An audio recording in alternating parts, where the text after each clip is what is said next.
What's up? This is Justin. I'm about to watch another Death Battle episode. It is Sephiroth from Final Fantasy versus Virgal from Devil May Cry. I don't know who he is. I never played Devil May Cry, but let's have fun.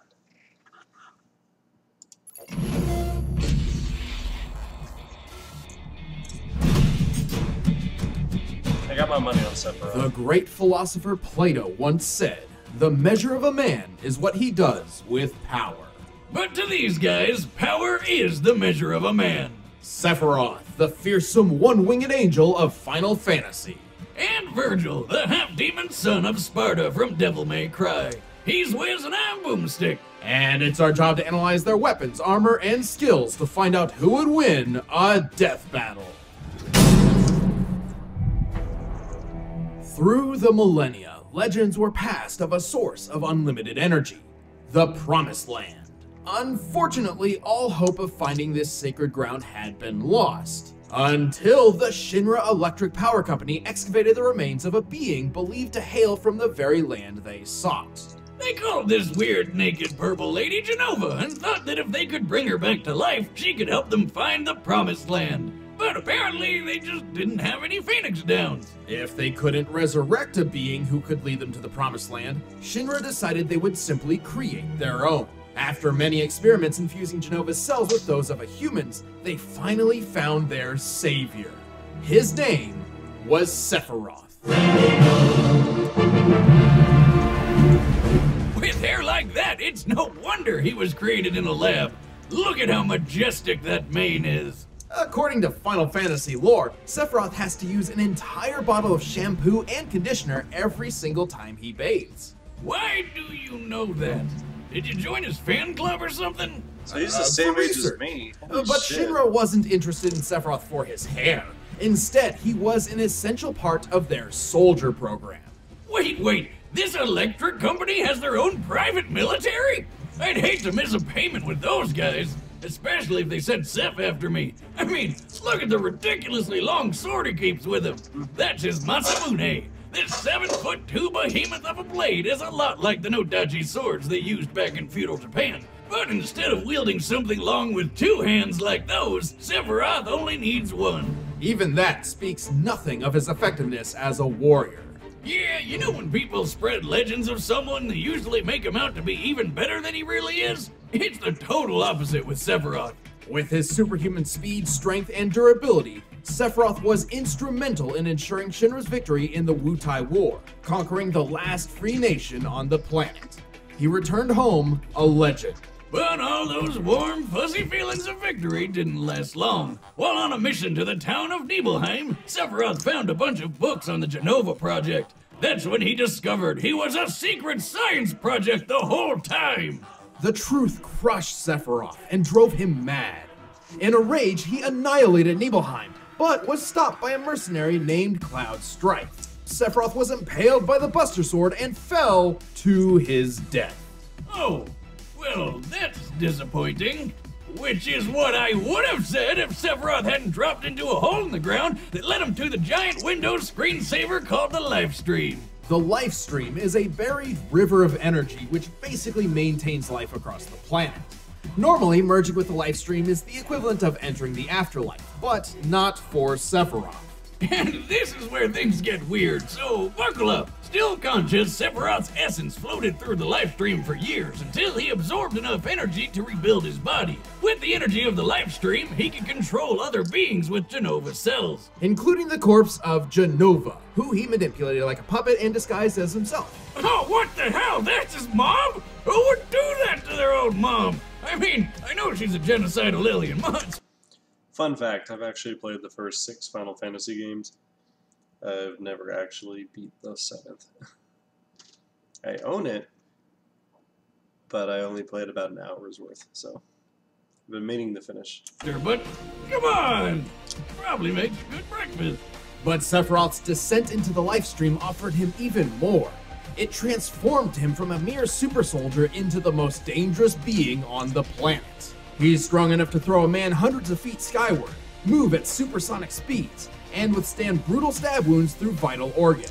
He's got illusion powers that can trick people by creating an entirely fake scenario. He can lift people with his mind, including himself, and then he can just fly. That's how it works, right? Additionally, Sephiroth can cast magic thanks to his on-hand materia.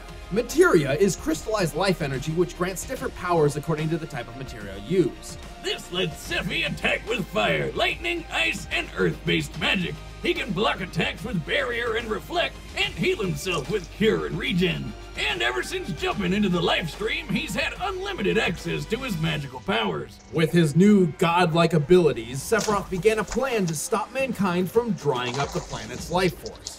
That doesn't sound so scary. Does that mean he's an environmentalist, or...? But to do this, he decided to use black materia to summon a giant meteor to destroy the planet and absorb all of its life energy for himself. So like an opposite environmentalist, a planet vampire. I mean, we're talking about a guy who kicked a dude through solid concrete, murdered the crap out of a 30-foot serpent with a spike through the face, and tanked a dragon's flamethrower attack without even getting a teensy bit hurt. A particularly impressive feat considering this attack was capable of one-shotting fellow soldier Zack Fair. Wiz, you may need to up your prescription, because that's definitely Cloud. No, Cloud was just recalling false memories there. It was really Zack. However, it was Cloud who impaled Sephiroth pre-livestream with the Buster Sword. And holy God, is it huge! It's like 2 feet wide! You'd think a stab from that thing would just cut him in half. But Sep just kinda shook it off. And in his rematch with Cloud, he blocked an attack strong enough to crater the metal around him. Considering the diameter of the crater, the surface area of Sephiroth's feet, and assuming the most likely steel composition, I estimate this attack to equal nearly 1,600 tons of force. Sephiroth can use that wicked sword to stab and lift wannabe heroes by their ribcage, slice through skyscrapers, and shoot energy beams that can shred these huge Mako cannons. And from the life stream, Sephi figured out he could create new bodies or even take on other forms. These forms greatly resemble certain creatures found in Christian and Jewish mythology. He certainly looks the part when he goes into his ultimate form. Regardless, Sephiroth does possess a single black wing, a blatant symbol of his fall from grace. So basically Final Fantasy does everything it can to not be subtle. Just like Sephiroth's most devastating attack, Supernova, which decimates an entire solar system. Wait, if Zeph is that powerful, how does anyone ever beat him? Don't get the wrong idea here. There's a lot of debate over how Supernova actually works, but I think it's pretty clear that Sephiroth isn't creating the explosion himself. Rather, he's transporting his foes to a specific point in time within an alternate dimension. Careful, Wiz, don't sell him short. Just look at it. When he uses the attack, reality literally crumbles away like glass. This is identical to the animation for certain summoned creatures. According to the official Crisis Core Complete Guide, summons draw their targets into their own space in order to attack, and this is no different. In the Dissidia fighting games, Sephiroth goes for the simple approach and opens a dimensional hole to the explosion. The attack is even described as sending destruction even into other dimensions. And if he could summon planet-busting meteors at will, why did he go through so much trouble to get the black materia, which literally summons meteors? That would explain why the supernova doesn't hurt him. He's not really there, just using those illusion powers of his. With all these powers, I can't believe Cloud and friends were able to take him down. He's not invincible, but he's damn powerful. Ever persistent, Sephiroth departed with a final, chilling promise. I will never be a memory. Why does he sound so bored? Oh.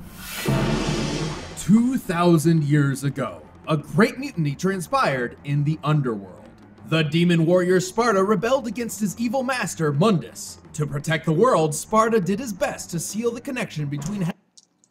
Like I said, I don't know nothing about Dante or the Devil May Cry. I think I played a little bit of one of them a couple of years ago.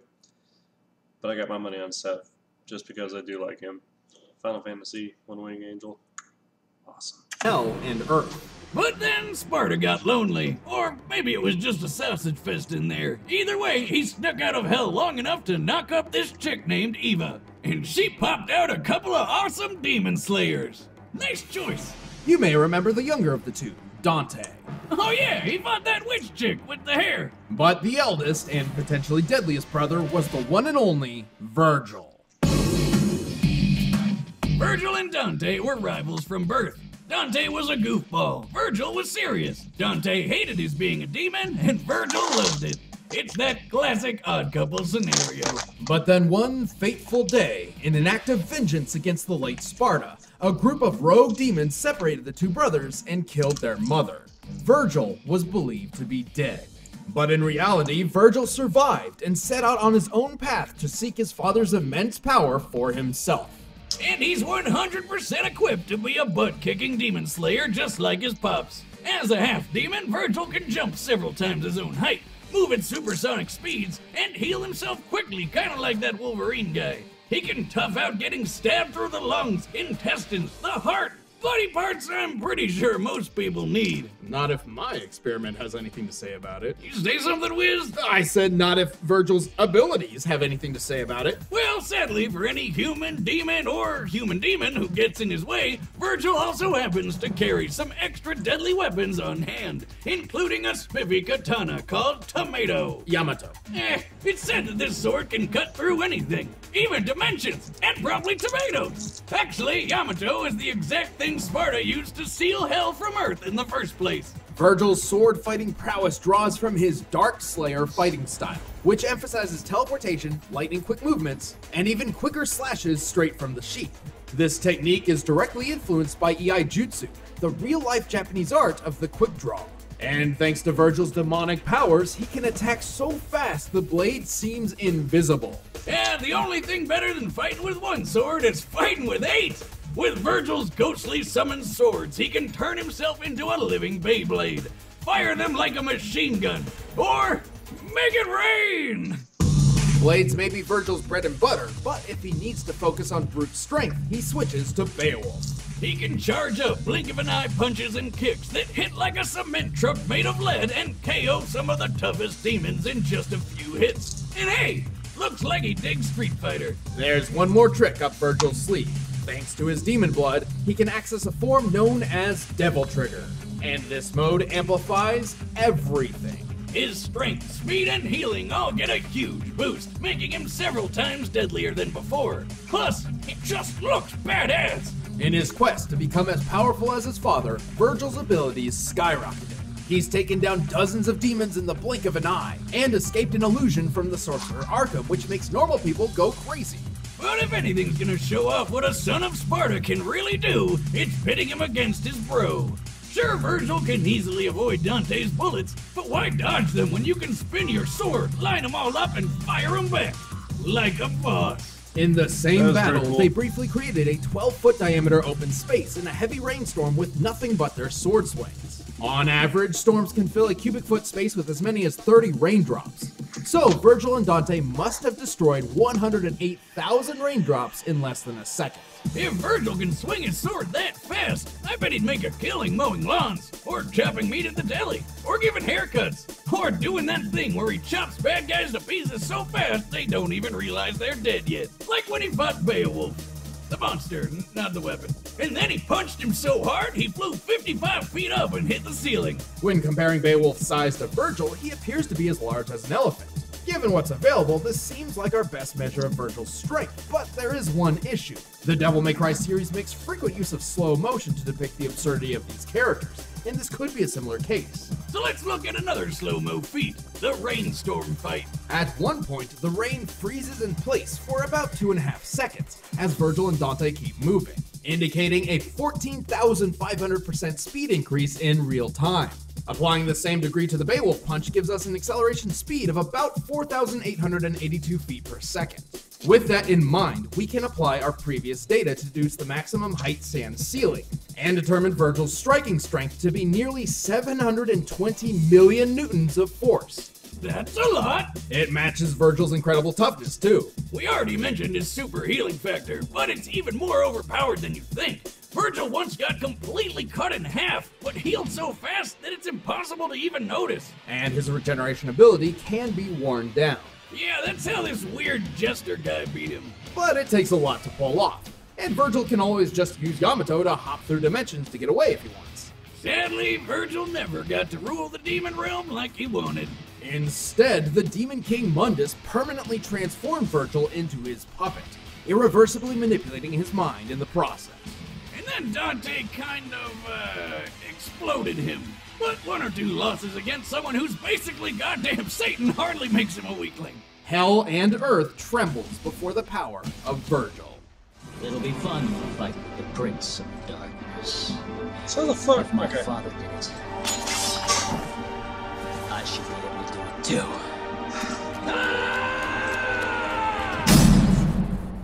Overpowered. son of a All right, the bitch. combatants are set. Let's end this debate once and for all. I But want. before we get to the Final bloody Fantasy to beat slicing this. and dicing, pick up some Blue Apron and slice and dice in your kitchen. I just don't know. I don't think so. Blue Apron's goal is to make incredible home cooking accessible to anyone. And it can, because it's the Winemakers, Duncan and Mabel. Blue Apron. No, thank you.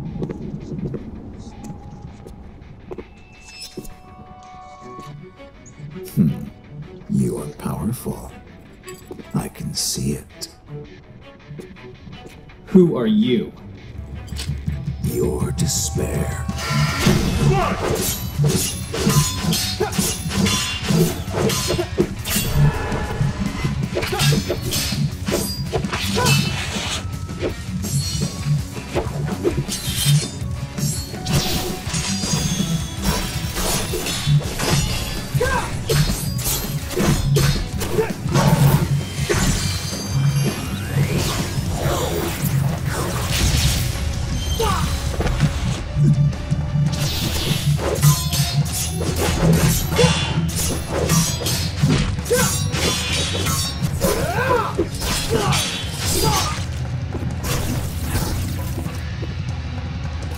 Okay, you're strong. But are you fast enough? Don't move.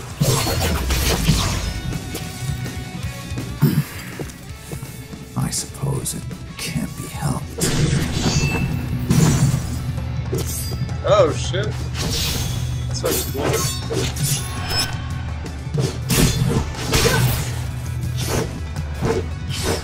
They're fake. Stop wasting my time.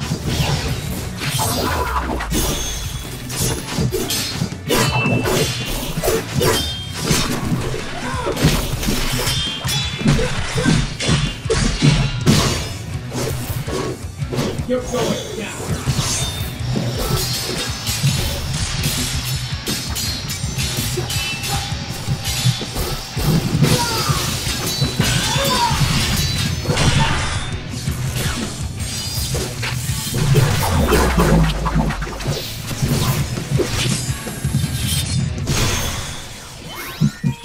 Behold the truth. What is that? Supernova. I saw you could pierce the fabric of our dimension, so I cast an illusion to disguise this. Witness oblivion.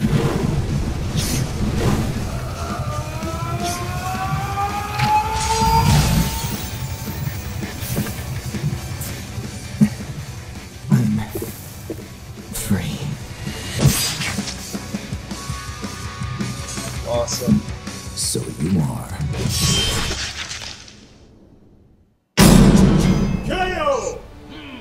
Extra crispy.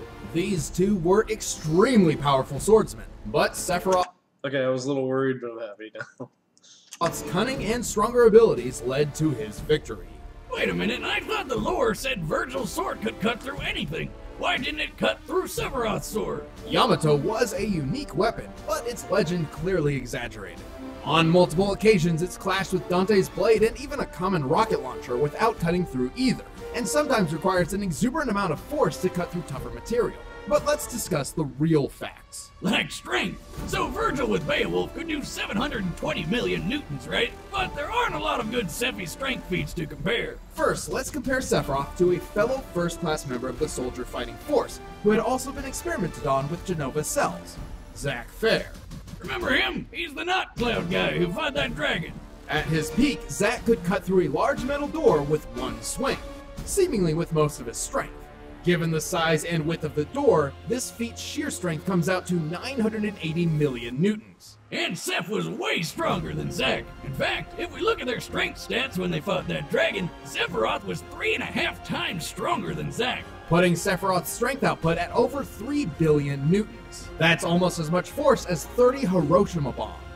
Strength isn't everything, though. Virgil was technically faster than Sephi, but Sephiroth has handled people of similar speeds before. Plus, Sephiroth could survive plenty of hits because his healing power is broken. The capabilities of Virgil's healing factor was nearly unprecedented, but it had its limits. In contrast, Sephiroth's healing abilities were only limited by his pool of magic, which was unlimited. Well, he also had to take some time to cast each healing spell, but that's why he distracted Virgil with his illusions. We know Virgil was susceptible to illusionary and mental attacks, as it's happened to him multiple times and even led to his in-canon demise. And Sephiroth's illusions could hide his ultimate technique. Yeah, Virgil's healing was pretty awesome, but it was never gonna hold up under an exploding sun to the face. Virgil put up a good fight, but he couldn't match Sephiroth's superior strength, magic, and techniques. Looks like this devil's cried for the last time. The winner is Sephiroth. Awesome. Hey, I'm Chad, I play Boomstick. Ben, I play Wiz. If you want to get the fight music for this episode of Death Battle, just click the link in the description and you can pick it up on iTunes. You can get music from Thor vs. Wonder Woman, Naruto vs. Ichigo, a bunch of death battles. And if you want exclusive commentary on this episode, then click that box right over there in the corner. Thank you so much for joining us for Death Battle Season 4. We're excited to show you some awesome episodes next year in Season 5. Wait a minute, he's kind of got like the same facial hair and hair I got. What the fuck? So who's next time? Oh, it doesn't tell you next time. Okay. Not what I was expecting, but I'm happy nonetheless. So that was Sephiroth versus Virgil. Virgil, yeah. Thank you for watching. Next time.